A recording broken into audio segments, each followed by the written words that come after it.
My cousin live-streamed a family dinner, where my mom called me a desperate failure, even though I'd been paying her med bills for 5 years. She laughed while describing how pathetic my life was. So I blocked her number. I couldn't believe what I was watching. My chest tightened as I stared at my phone screen, where my mother sat at our family dining table, wine glass in hand, completely unaware she was being broadcast to the internet. "Oh please," my mom scoffed, rolling her eyes dramatically. "My daughter thinks selling houses makes her successful. She couldn't hack it in nursing school, and now, she's just wandering through life like a desperate failure." My cousin Jenna had texted me an hour ago, "You need to see this. I'm so sorry." She'd attached a link to her latest live stream, part of her ongoing attempt to become a social media influencer. I'd been out of town at a real estate conference in Providence, when the family gathered for Sunday dinner, and I was just settling into my hotel room when the message came through. "My name is Said Sullivan. I'm 32 years old, and for the past 5 years, I've been quietly paying my mother's medical bills after her rheumatoid arthritis diagnosis. I've been driving her to appointments, handling her insurance paperwork, and covering her medication costs, all while working 60-hour weeks to maintain my real estate business in Boston. No one at that dinner table knew that I'd emptied my savings account last year, when her insurance denied coverage for a specialized treatment. It's such a shame," my mother continued on the video, seeming to relish the attention from my aunts and uncles. "All these grand dreams about becoming a nurse, and now she just sells houses to people who actually succeeded in life." She laughed, and to my horror, I could hear my uncle and aunt chuckling along with her. Jenna's camera caught everything. I could see she was filming from her lap, probably trying to be discreet while documenting everyday family life for her social media followers. My mother had no idea she was being recorded, which made her words all the more devastating. "Remember when she dropped out of nursing school?" My mother turned to my aunt. "She came home crying about how hard the exams were. Pathetic. And now she acts like selling a house every few months makes her successful." The truth was that I'd put my nursing education on hold specifically to help her when she got sick. I was making decent money in real estate, but every extra penny went to her medical care instead of back to school. "S just doesn't have what it takes," my mother sighed dramatically, reaching for her wine glass, the same wine I'd purchased for family dinners. "Some people just aren't cut out for real achievement." The live stream continued for another excruciating minute before Jenna finally turned the camera away. I sat frozen in my hotel room, tears streaming down my face as the bitter reality sank in. For years, I'd told myself that my mother's occasional harsh comments were just her pain talking, or her old-school approach to motivation. But this wasn't a momentary relapse, this was who she truly was, and now there was undeniable proof. My phone buzzed again, another text from Jenna. "I'm so sorry you had to see that." I didn't realize what she was saying until it was too late. "Do you want me to take the video down?" I stared at the message for a long moment. "No," I typed back, "leave it up. I need to show you something tomorrow when I get back." The drive back from Providence the next morning was a blur. I barely remembered checking out of the hotel, or the 2-hour journey home. My mind kept replaying my mother's words, her laughter as she mocked the career I'd built to support her. 5 years ago, my life had been on a completely different path. I was 27, halfway through nursing school, and thriving. I'd always wanted to be a nurse, to help people, to make a difference. Then came the call that changed everything. Mom had collapsed at work and been rushed to the hospital. The diagnosis, aggressive rheumatoid arthritis that would require ongoing treatment and care. "It's not fair," she'd cried from her hospital bed. "How am I supposed to afford all this? The insurance barely covers anything." I'd held her hand and promised, "We'll figure it out together, Mom." My father had passed away when I was in high school, leaving Mom and me to rely on each other. Despite her criticisms and occasional harsh words, I believed we had a bond that mattered. She'd sacrificed for me, growing up, working extra shifts, making sure I had opportunities, and now it was my turn to step up. Within months, I made the difficult decision to pause my nursing education. Real estate had flexible hours and the potential for good money. I could drive Mom to appointments, handle her care, and still earn enough to cover our growing expenses. It was supposed to be temporary, just until she stabilized, just until I could save enough to return to school, but temporary turned into years. Mom's condition had improved with the treatments, but she still needed expensive medications, regular specialist visits, and physical therapy. I'd become the sole manager of her healthcare, spending hours arguing with insurance companies and researching treatment options. "You've become so responsible," she would occasionally say, and in moments of appreciation, those words had sustained me through countless sleepless nights and stressful work weeks. I pulled into my driveway and sat in silence. I hadn't told Mom I was coming back today. She thought I was still in Providence, networking with other realtors at the conference, an opportunity I'd cut short after seeing the video. My phone buzzed, a text from Jenna. "I'm at the coffee shop on Maple, can meet whenever you're ready." I took a deep breath and tried to organize my thoughts. Opening my laptop bag, I pulled out a folder labeled Mom Medical. Inside was a meticulously documented record of every payment I'd made over the last 5 years, every insurance premium, every medication, every specialist visit, all cataloged with receipts and bank statements. I'd been keeping these records for tax purposes, never imagining they would serve as evidence of betrayal. I gathered the folder, took one more steadying breath, and texted Jenna back. "Be there in 15 minutes. The coffee shop was busy, but I spotted Jenna immediately.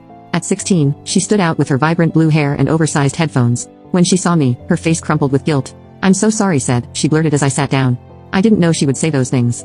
I was just doing my usual live stream thing, and then Aunt Patricia started talking about you, and it got so mean. "It's not your fault," I said, cutting off her rambling. "Actually, I need to thank you." Jenna looked confused. "Thank me for what?"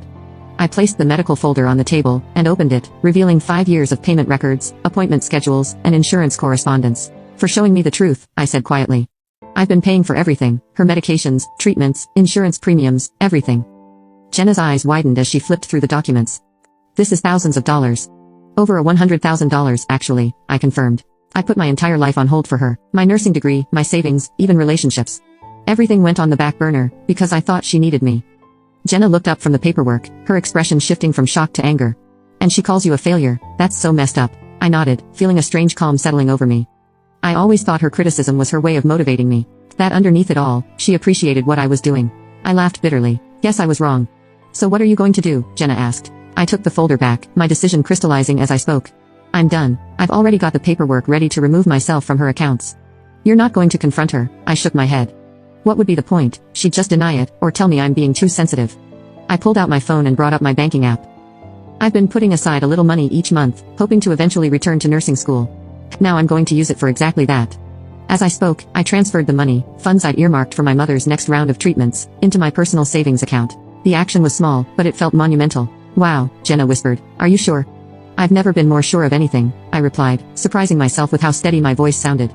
"I've spent 5 years being her safety net while she dismisses everything I do. That ends today." I showed Jenna the acceptance letter I'd received months ago from the nursing program. The one I'd nearly deferred again, because of Mom's planned treatments. "I start in the fall," I told her, "and I'm not deferring again." Jenna reached across the table, and squeezed my hand. "I'll send you the full video, just in case you need it." As we parted ways, I felt the weight of years of obligation lifting. For the first time in so long, I was choosing myself. The guilt I'd expected to feel was nowhere to be found, replaced instead by a sense of clarity and purpose that had been missing for far too long. The insurance company representative sounded confused when I called.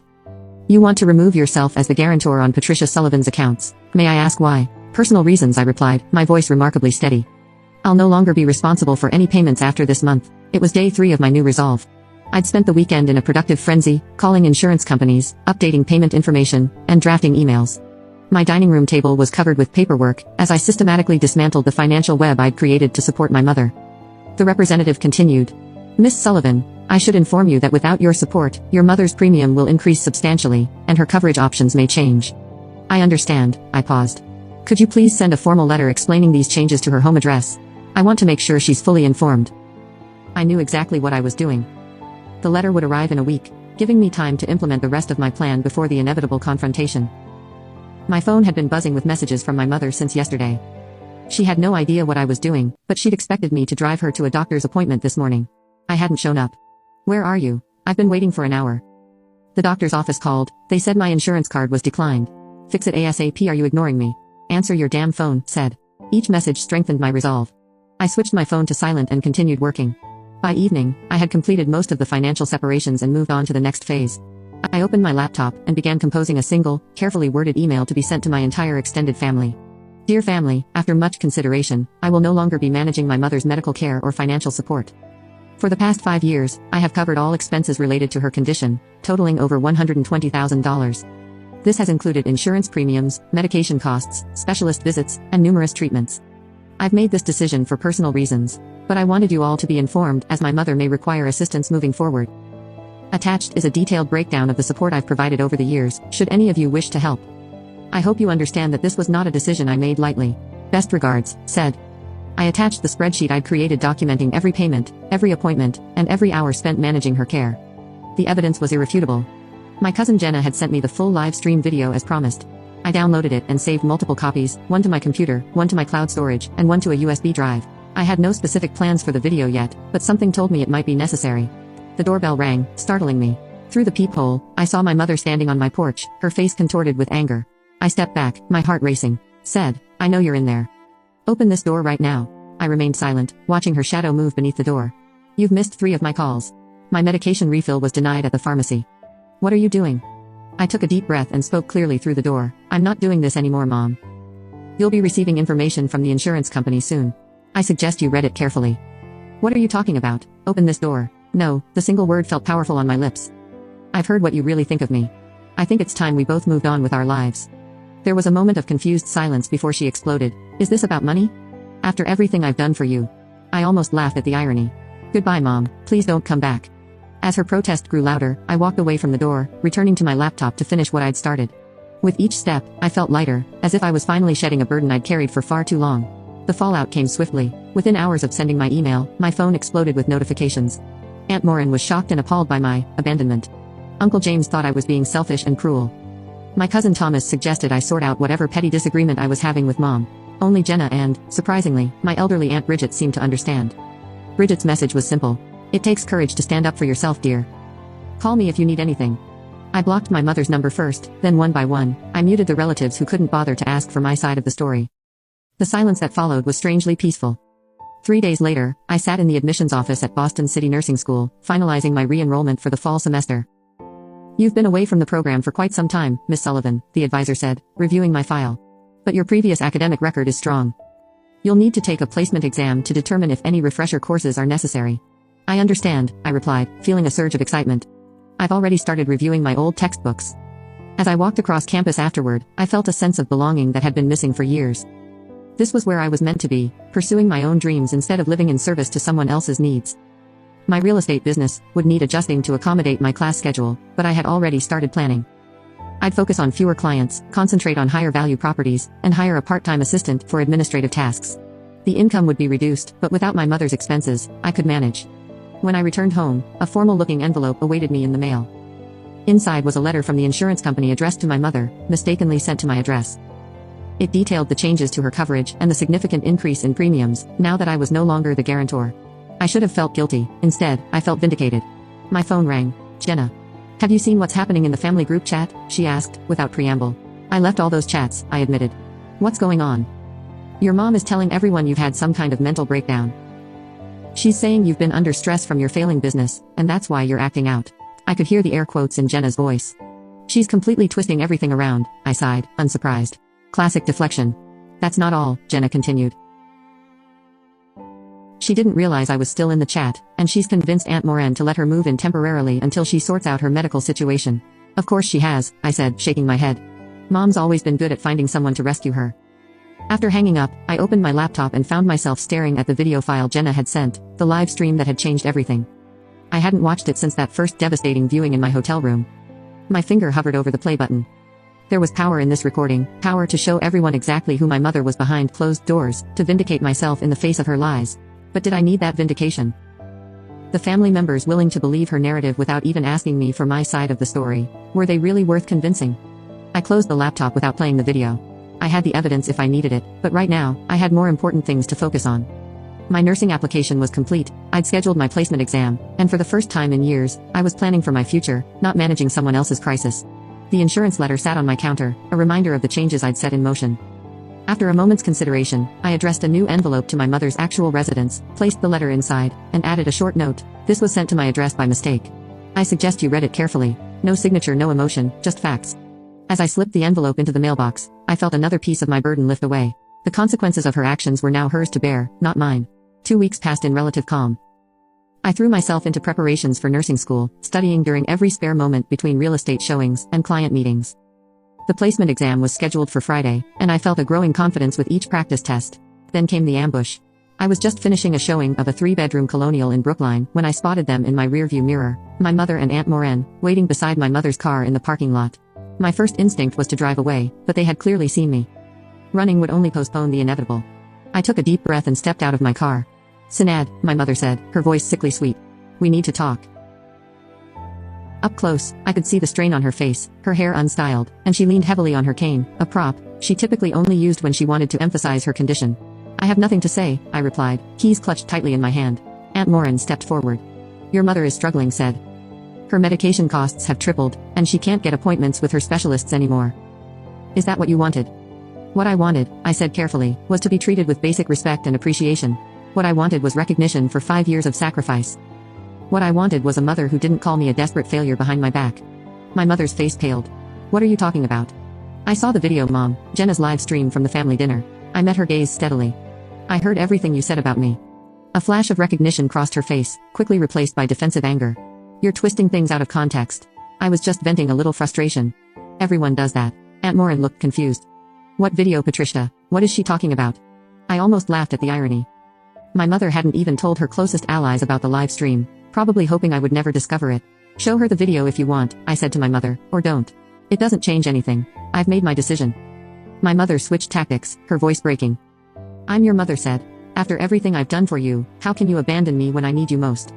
Something snapped inside me, 5 years of suppressed resentment boiled to the surface.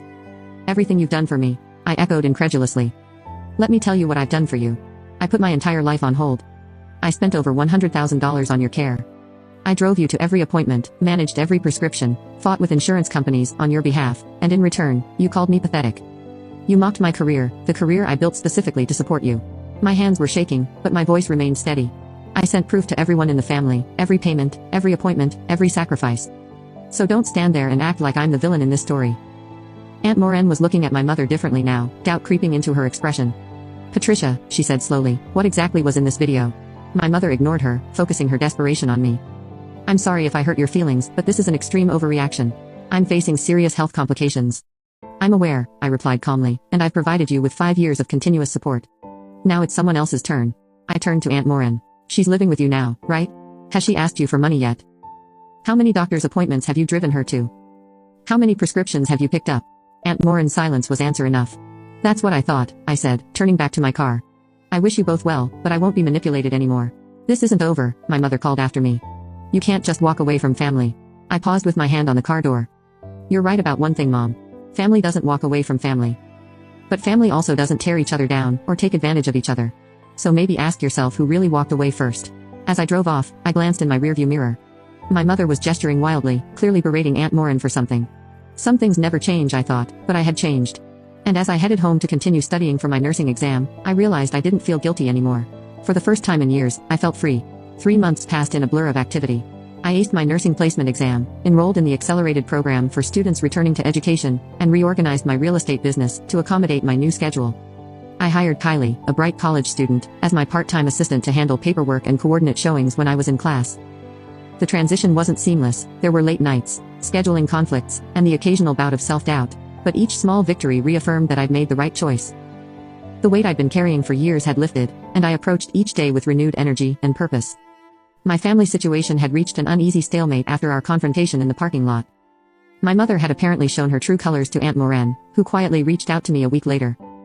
I had no idea what you'd been dealing with, she admitted over coffee. Patricia told me you were being difficult and selfish. I should have asked for your side of the story. It's okay, I replied, surprising myself with how much I meant it. Mom has always been good at controlling the narrative. The Boston Real Estate Association's annual awards ceremony wasn't something I'd paid much attention to in previous years. I'd been too busy managing my mother's care to attend industry events. But when my broker nominated me for the Resilience in Real Estate Award, recognizing agents who overcame significant challenges while maintaining their business, I was touched. You're a shoo-in, my colleague Jeffrey insisted during our weekly office meeting. You've closed more deals than anyone else in the office while starting nursing school. If that's not resilience, I don't know what is. I didn't expect to win, but I was looking forward to the ceremony, a chance to celebrate how far I'd come, professionally and personally. The evening of the ceremony arrived, and I found myself in a hotel ballroom surrounded by Boston's real estate community. I wore a dark blue dress I'd bought specifically for the occasion, my first non-work-related splurge in years. After grabbing a glass of champagne from a passing waiter, I mingled with colleagues and reconnected with industry contacts I hadn't seen in ages. Said Sullivan, called out a familiar voice. I turned to see Margot Stevens, one of the most successful brokers in Boston. I was hoping to see you here. I've been hearing great things about your work in the Brookline market. We chatted about recent property trends, and I found myself easily engaged in the conversation, a welcome change from the distracted, overwhelmed person I'd been for years. My phone vibrated in my clutch. I ignored it at first, fully present in the professional moment I was enjoying. When it vibrated again a minute later, I excused myself and glanced at the screen. 5 missed calls from a number I didn't recognize, and a text message. It's Jenna, using Uncle Patrick's phone. Emergency, call back ASAP. A knot formed in my stomach. I stepped into a quiet hallway and returned the call. Jenna, what's going on? I'm so sorry to bother you, Jenna said, her voice tense. I'm at the hospital with your mom. She fell, and they think it might be a reaction to her new medication. She's asking for you. I closed my eyes, waiting for the familiar wave of guilt and obligation to wash over me. It came, but it was different now, manageable, not overwhelming. Is she stable? I asked. Yes, but they're keeping her overnight for observation. I didn't want to call, but Uncle Patrick insisted. I heard muffled voices, then a shuffling sound as the phone changed hands. Said, Patrick here. Look, I know things have been difficult, but your mother needs you. The doctors have questions about her medical history that we can't answer. As we spoke, I saw the ceremony attendees moving into the main ballroom. The awards presentation would be starting soon. I understand, I said, making my decision, but I'm at an important work event right now. I can come by the hospital afterward. This is your mother we're talking about. Patrick's voice hardened. Surely whatever party you're at can wait. The old said would have acquiesced immediately, abandoning her own needs for her mother's. But I wasn't that person anymore. I'll be there in about 2 hours, I said firmly. Please tell the doctors I'll answer any questions then. And Patrick, thank you for being there for her. I ended the call and took a deep breath as I turned to rejoin the ceremony. I caught my reflection in a decorative mirror, shoulders back, head high, eyes clear. For the first time in years, I recognized myself. And the winner of the Resilience in Real Estate Award goes to, said Sullivan. The room erupted in applause as my name was announced. For a moment, I sat frozen in shock. I genuinely hadn't expected to win. Jeffrey nudged me with his elbow, grinning broadly as I rose and made my way to the stage. The crystal trophy felt substantial in my hands as I approached the microphone, looking out at the audience. I saw colleagues, mentors, and competitors united in recognition of my work.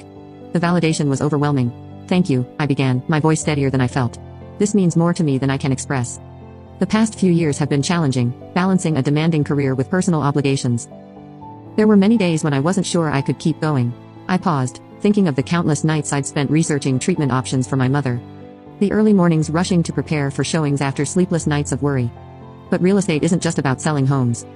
It's about resilience, adapting to changing markets, overcoming obstacles, and finding solutions when it seems impossible. Those same skills helped me navigate my personal challenges and eventually find my way back to my original passion, nursing. The crowd murmured with interest at this revelation. I'm now pursuing my nursing degree while continuing to serve my real estate clients, and I couldn't be happier. So this award isn't just for professional resilience. It's a reminder that we can reinvent ourselves at any point in our lives. Thank you for this honor. The applause followed me back to my seat, where Jeffrey and our other colleagues congratulated me with enthusiastic handshakes and hugs. As the ceremony wrapped up, several people approached to ask about my nursing studies, genuinely interested in my unconventional career path. By the time I checked my phone again, it was nearly 9 p.m. I had 3 more missed calls from Uncle Patrick and a text from Jenna. She's stable, take your time. I gathered my things, said my goodbyes, and headed for my car, the trophy carefully wrapped in my tote bag. The hospital was a 20-minute drive across town, and I used the time to mentally prepare for the inevitable confrontation. When I arrived at the hospital room, I found my mother sitting up in bed, looking remarkably alert for someone who had supposedly experienced a serious medical emergency. Uncle Patrick sat in a visitor's chair beside her, while Jenna stood awkwardly near the window. Finally, my mother said as I entered, her tone acidic. Nice of you to fit us into your busy schedule. Hello, Mom, I came as soon as my event was over. How are you feeling? How do you think I'm feeling? She retorted. I collapsed. I could have died, and you were too busy partying to care. Uncle Patrick cleared his throat, clearly uncomfortable. The doctor said it was likely a reaction to the new medication. They've adjusted the dosage, and she should be fine to go home tomorrow. I nodded, keeping my expression neutral. That's good news, I'm glad it wasn't more serious. My mother's face contorted with frustration at my calm demeanor. This wouldn't have happened if you hadn't abandoned me. My new insurance is useless. I can't afford half my medications, and these new doctors don't understand my condition like my specialists did. I'm sorry to hear that, I said sincerely. It must be difficult adjusting to new healthcare providers. My measured response seemed to infuriate her further. Is that all you have to say after what you've put me through? I glanced at Jenna, whose expression reflected a mix of embarrassment and sympathy. She gave me a subtle nod of encouragement. Mom, I said quietly, I supported you for 5 years. I put my life on hold to make sure you had the best possible care. I did everything I could for you, and in return, you called me a desperate failure. You mocked the career that paid for your treatments. You laughed at my dreams. Uncle Patrick frowned. What are you talking about? Said. Jenna stepped forward. The video, Uncle Patrick. The live stream I accidentally recorded at dinner a few months ago. Mom didn't tell you about that. My mother's face paled. That's completely irrelevant. Said is twisting things out of context to justify her selfish behavior. I reached into my tote bag and pulled out the trophy, setting it on the bedside table. The crystal caught the light, the engraving clearly visible. Resilience in Real Estate, said Sullivan. I won an award tonight, I explained to Uncle Patrick. For maintaining a successful business despite significant challenges. Those challenges included supporting Mom financially and medically for 5 years, while she belittled my achievements behind my back. Understanding dawned on Uncle Patrick's face as he looked from the trophy to my mother's defensive expression. I didn't come here to argue, I continued. I came because you needed medical information, and I wanted to make sure you were okay. I don't wish you ill, Mom, I never have. I just couldn't keep sacrificing my life for someone who didn't appreciate it. The room fell silent. For once, my mother had no sharp retort, no manipulation tactic ready. She simply stared at the trophy, visible proof of the success she'd dismissed so callously. I should go, I said softly. I have an early class tomorrow. Jenna, can I give you a ride home? As we left the room, I heard Uncle Patrick speaking to my mother in a hushed, questioning tone. The conversation I'd been avoiding for months was finally happening, but this time, I wouldn't be the one fighting to be heard. 3 months later, I stood in my crisp white uniform, hands steady as I administered an IV to my patient. My nursing instructor nodded approvingly as she observed my technique. Excellent work, Sullivan. Your clinical skills are advancing quickly. I smiled as I secured the line. Thank you. It feels like everything's finally clicking into place. After completing my shift at the teaching hospital, I headed to my car, pausing to check my phone. A text from Jenna lit up my screen. Prof interview going viral. 20K views already. I laughed, shaking my head in amazement.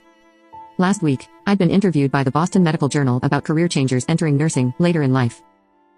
The interviewer had been particularly interested in how my real estate experience had prepared me for healthcare. Both fields require attention to detail, strong communication skills, and the ability to help people through major life transitions, I'd explained. And both taught me the importance of boundaries, something every healthcare professional needs. As I drove home, my phone rang through the car's Bluetooth, an unknown number. Hello, said, it's Patrick. My uncle's voice sounded hesitant. Do you have a minute? I tensed slightly. Is everything okay? Yes, everything's fine. He paused.